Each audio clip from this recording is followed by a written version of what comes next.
पड़ा हुआ। उर्मिला सभी मजदूरों को कहती है कि हवेली में बहुत सी कीमती चीजें और मूर्तियां हैं, संभाल के साफ सफाई करना। मजदूर अपने अपने काम में लग जाते हैं।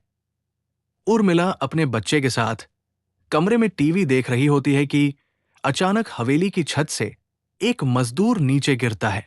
उर्मिला को अचानक लोगों की आवाज सुनाई देती है। वो भागकर खिड़की से नीचे देखती है तो एक मजदूर की लाश पड़ी होती है। उर्मिला कमरे से नीचे आती है और इसके गिरने का कारण पूछती है।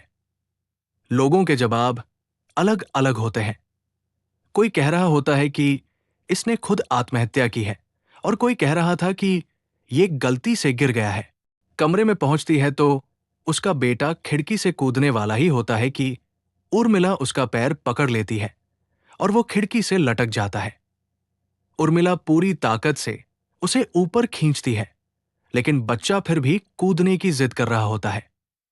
उर्मिला किसी कद्र अपने बच्चे को काबू में करती है और कमरे के बाहर आ जाती है और वो मजदूरों से पूछती है, बताओ क्या है इस हवेली में, क्योंकि ये बच्चा तो ऐसा नहीं कर सकता और अभी ये सब जो हो रहा है कुछ अलग ही चल रहा है।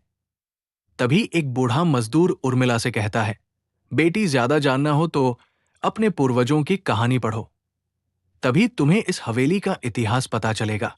इस हवेली की कहानी की किताब इसी गांव के सरपंच के घर में रखी होती है, जो कि बहुत साल पहले मर चुके थे, लेकिन अब भी उनके बेटों के पास वो किताब मौजूद थी। उर्मिला सरपंच के घर पहुंचती है और किताब ले लेती है।